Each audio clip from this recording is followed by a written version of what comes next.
નુકસાની વેરી છે। રોનાજ ગામ પાસે અમરેલી રોડ પર મહાકાય વૃક્ષ ધરાશાયી થયું। વરસાદ સાથે ભારે પવનનું જોર રહેતા વૃક્ષ ધરાશાયી। રસ્તા પર ઝાડ પડતા વાહન વ્યવહારને અસર થઈ છે। તંત્રએ ઝાડ હટાવવાની કામગીરી શરૂ કરી। તો આ દ્રશ્ય તમારી ટીવી સ્ક્રીન પર ગઈકાલથી જ ગીર સોમનાથમાં પણ ભારે વરસાદ જોવા મળી રહ્યો છે। કોડીનારથી આ દ્રશ્યો સામે આવ્યા છે કે જ્યાં રોનાજ ગામ પાસે અમરેલી રોડ પર મહાકાય વૃક્ષ ધરાશાયી થયું છે અને દ્રશ્યમાં તમે સ્પષ્ટ જોઈ શકો છો કે રસ્તા પર વૃક્ષ પડવાના કારણે રસ્તો બંધ થઈ ગયો છે। તેના કારણે વાહન વ્યવહારને પણ અસર થઈ છે। હાલ તો વૃક્ષ હટાવવાનું કામ શરૂ કરી દેવામાં આવ્યું છે।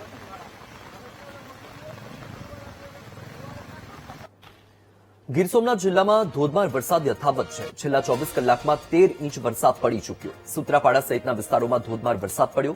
અવિરત વરસાદના પગલે ખેતરો પાણી થયા। ભારે વરસાદથી આસપાસના જે ખેતરો છે એ બેટમાં ફેરવાઈ ગયા। તો આ દ્રશ્ય તમારી ટીવી સ્ક્રીન પર તમે જોઈ રહ્યા છો ગીર સોમનાથ કે જ્યાં વરસાદની રાહ જોવાઈ રહી હતી। આખરે વરસાદ આવ્યો અને તેની સાથે જળબંબાકારની સ્થિતિ પણ સર્જાઈ। છેલ્લા 24 કલાકની વાત કરીએ, છેલ્લા 24 કલાકમાં 13 ઇંચ વરસાદ ગીર સોમનાથમાં પડી ચૂક્યો છે। દ્રશ્ય તમારી ટીવી સ્ક્રીન પર સૂત્રાપાડાથી કે જ્યાં અવિરત વરસાદના કારણે જળબંબાકારની સ્થિતિ સર્જાઈ છે। ખેતરો બેટમાં ફેરવાઈ ગયા હોય તેવી પરિસ્થિતિ છે। છેલ્લા કેટલા સમયથી જગતનો તાત કે જે વરસાદની રાહ જોઈને બેઠો હતો, કારણ કે વરસાદ આ વખતે અલ્નિનોની અસરના કારણે ઓછો થાય તેવી સંભાવનાઓ વ્યક્ત કરવામાં આવી રહી હતી। સામાન્ય રીતે 15 જૂન આસપાસ ચોમાસું શરૂ થઈ જતું હોય। આ વખતે 30 જૂન સુધીમાં કોઈ એંધાણ જોવા મળી રહ્યા ન હતા, પણ 1 જુલાઈથી વરસાદની શરૂઆત થઈ અને તેની સાથે જ રાજ્યમાં સારો એવો વરસાદ પડી રહ્યો છે। છેલ્લા 24 કલાકમાં 172 તાલુકામાં વરસાદ થઈ ચૂક્યો છે અને આ દ્રશ્યો ગીર સોમનાથના તમારી ટીવી સ્ક્રીન પર 24 કલાકની અંદર ગીર સોમનાથમાં 13 ઇંચ વરસાદ પડી ચૂક્યો છે। એક્સક્લુઝિવ આ દ્રશ્યો વીટીવી ન્યૂઝ આપને બતાવી રહ્યું છે। વરસાદના તમામ સમાચાર એટલે વીટીવી ન્યૂઝ। સૌથી પહેલા સચોટ અને સત્ય સમાચાર વીટીવી ન્યૂઝ ગ્રાઉન્ડ ઝીરોથી આપના સુધી પહોંચાડી રહ્યું છે।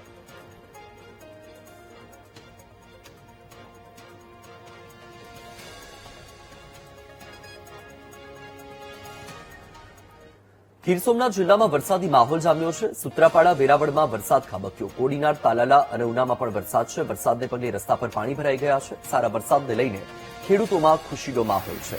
તો આપણે જણાવી દઈએ કે ગીર સોમનાથ જિલ્લામાં વરસાદી માહોલ છે। જિલ્લાના તમામ તાલુકા સૂત્રાપાડા, વેરાવળ સહિત કોડીનાર, તાલાલા આ તમામ જે ક્ષેત્ર છે ત્યાં વરસાદી વાતાવરણ છે। ઉનામાં પણ ભારે વરસાદ પડી રહ્યો છે। એક્સક્લુઝિવ આ દ્રશ્યો વીટીવી ન્યૂઝ આપને ગીર સોમનાથ જિલ્લાના અલગ અલગ વિસ્તારના દ્રશ્યો બતાવી રહ્યું છે કે જ્યાં ક્યાંક વૃક્ષ પડ્યા હોય તેવી પરિસ્થિતિ છે, તો ક્યાંક રસ્તા પરથી પાણી વહેતું થયું જોવા મળ્યું।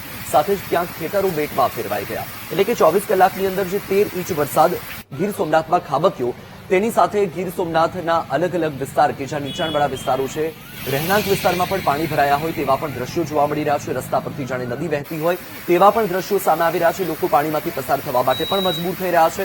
એક તરફ જ્યાં ખેડૂત ચિંતિત હતો, બીજી તરફ વરસાદના પગલે ખેડૂતોમાં ખુશી પણ જોવા મળી રહી છે, કારણ કે ગીર સોમનાથના સૂત્રાપાડા, વેરાવળ, કોડીનાર, તાલાલા, ઉના આ તમામ ક્ષેત્રમાં હાલમાં વરસાદી માહોલ જામ્યો છે। છેલ્લા 24 કલાકથી જિલ્લામાં વરસાદી વાતાવરણ છે। આજે પણ સવારથી અલગ અલગ વિસ્તારમાં વરસાદ નોંધાઈ રહ્યો છે।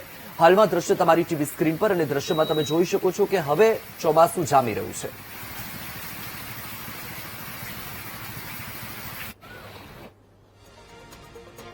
ગીર સોમનાથના સૂત્રાપાડામાં મુશળધાર વરસાદ થયો। વાવડી ગામે ધોધમાર વરસાદના કારણે પાણી ભરાઈ ગયા। સતત વરસાદના પગલે ખેતરો બેટમાં ફેરવાયા। ખેતરોમાં ઘૂંટણસમાં પાણી ભરાતા પાક ડૂબ્યો। ભારે વરસાદને પગલે જ્યાં જુઓ ત્યાં પાણી જ પાણી છે।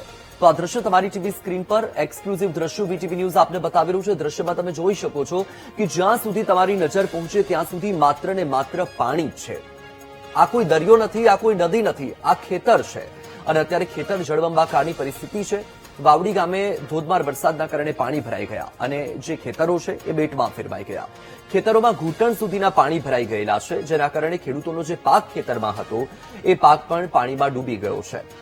ભારે વરસાદ છે, જ્યાં જુઓ ત્યાં માત્ર ને માત્ર પાણી જોવા મળી રહ્યું છે અને હજુ પણ આગામી દિવસોમાં હવામાન વિભાગ દ્વારા વરસાદની આગાહી કરવામાં આવી છે। એમાં પણ ખાસ કરીને દક્ષિણ ગુજરાત, તેની સાથે સાથે સૌરાષ્ટ્રનો જે દરિયાકાંઠાનો પટ્ટો છે ત્યાં ભારે વરસાદ થઈ શકે છે। આજના દિવસમાં પણ દક્ષિણ ગુજરાત, તેની સાથે ભાવનગર સહિતનો જે વિસ્તાર છે જ્યાં રેડ એલર્ટ જાહેર કરવામાં આવ્યું છે અને આપ જોઈ રહ્યા છો તમારી ટીવી સ્ક્રીન પર કે સૌરાષ્ટ્રમાં ભારે વરસાદ છે।